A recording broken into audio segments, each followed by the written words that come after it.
So you're trying to lose weight, and everyone tells you that breakfast is the most important meal of the day. Then they quote you a bunch of studies, tell you what type of food you should eat, when, where you should eat, etc., and so on. Now, I'm not a nutritionist, but I found that the timing, size, macronutrient content of my last meal of the day was actually far more important than any other meal, as it dictated how hungry I would be throughout the evening, whether or not I would snack, and how long I could last into the next day without shoveling more food into my face.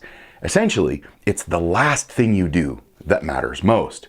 That's wonderful, Nick, but what does this have to do with the guitar?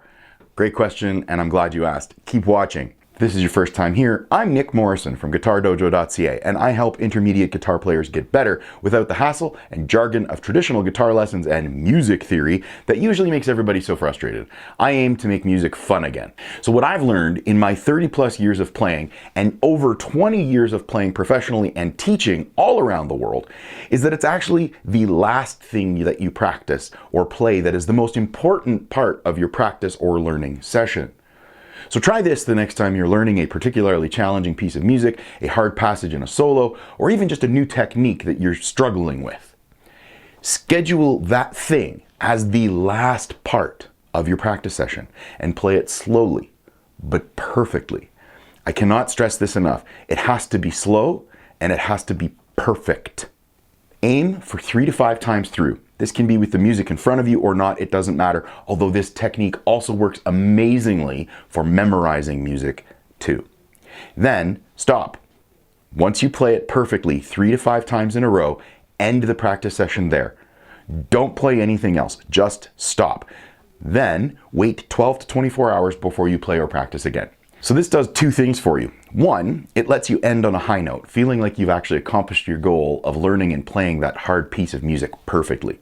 And 2, it drills it into your fingers, brain, and synaptic pathways so that the next time you play, you'll be able to recall it and play it even faster, better, cleaner, and more fluidly when you need to.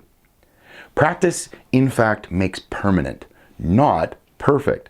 That's why it's so important to practice and drill it slowly into your fingers, getting faster each time. There's no point in memorizing a song, a solo, a run, or a technique incorrectly. That just means you'll play it incorrectly again later. Have you ever noticed that sometimes you sit down to practice something and you make a mistake, you go back to try it again, and then you make that exact same mistake again and again and again?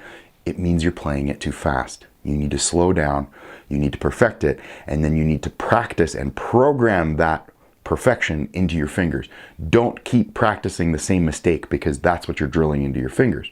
So again, once you do this, do not play that piece of music again until you've rested your brain, your hands, and your fingers for at least 12, if not 24 hours. You can practice stuff in between if you wish, but don't go back to that thing that you've been working on until you've rested for that minimum amount of time. This works, it's like magic. Try it out and let me know in a comment below or over in my Facebook group how you make out with it. I've been here, you've been wonderful, keep strumming, and we'll see you next time.